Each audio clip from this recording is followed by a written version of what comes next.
का इस तरह की बात नहीं कि एक ऑफिस के सामने हो रहा है। यहाँ पे मुख्य रूप से यहाँ से हमारे पास कंप्लेंट आया था, जिस वजह से हमने यहाँ पर आकर के प्रोसेस शुरू किया है।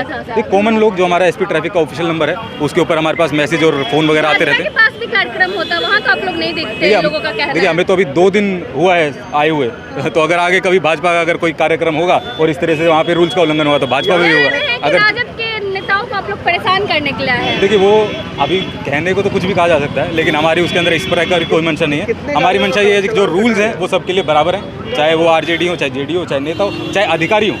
हम ये भी बात करें, एक टोटल हम आपको नंबर शाम को बता पाएंगे। सर क्यों चालान काटने की नौबत आ गई? देखिए यही है कि ये एरिया काफ़ी इंपॉर्टेंट है, वीरचंद पथ है, जहाँ पे काफ़ी सारा हमारे जो मेन आर्टरी रोड पटना है इसको कहा जा सकता है, क्योंकि हाई कोर्ट भी पास में है, पुलिस हेडक्वार्टर पास में है, सब जो मुख्य पार्टी के कार्यालय हैं वो भी यहाँ पर हैं। तो इस वजह से यहाँ पे काफ़ी हमें कंप्लेंट्स आई थी कि एनक्रोचमेंट बहुत ज़्यादा रहता है, नो पार्किंग में गाड़ियाँ बहुत ज़्यादा रहती हैं। तो उसी को मद्देनजर रखते हुए यहाँ पे हम सर्वे कर रहे थे और हमने यही पाया कि हाँ वो बात बिल्कुल सही है। 4 लेन रोड को ऑलमोस्ट 2 लेन से भी कम जगह छोड़ दी जाती है, जिस वजह से जाम लगता है, कॉमन लोगों को उसमें असुविधा होती है। तो उसी के अंदर कार्रवाई करते हुए हमने की। कितने गाड़ियों की चालान? एग्जैक्ट नंबर हम आपको शाम को बता पाएंगे, अभी हमारा प्रोसेस चालू है।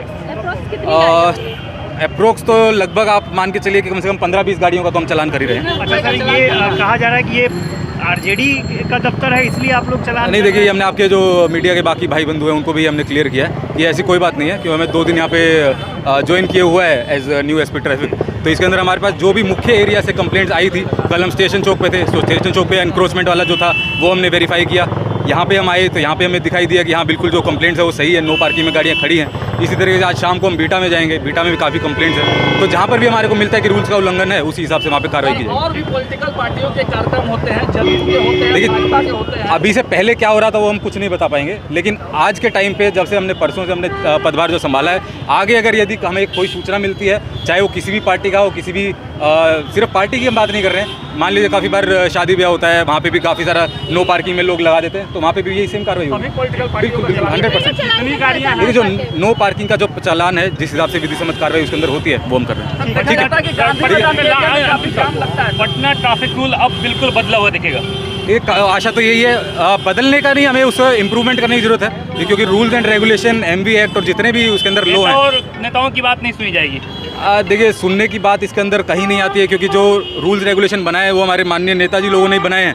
सब MLA लोग ही बैठ करके वहाँ पे बनाते हैं, माननीय विधायक लोग, तो उन्होंने जो रूल्स बनाए हैं हम उसी को फॉलो कर रहे हैं। ये अभियान जो चल रहा है सर, इसी रोड में चल रहा है या पूरा पटना? देखिए अभी हम यहाँ पर हैं तो यहाँ चल रहा है, अभी आगे चले जाएंगे तो वहाँ चल जाएगा। सर एक सवाल है, गांधी मैदान एरिया में बहुत जाम लगता है, देखा गया यही हमारे जो गाड़ी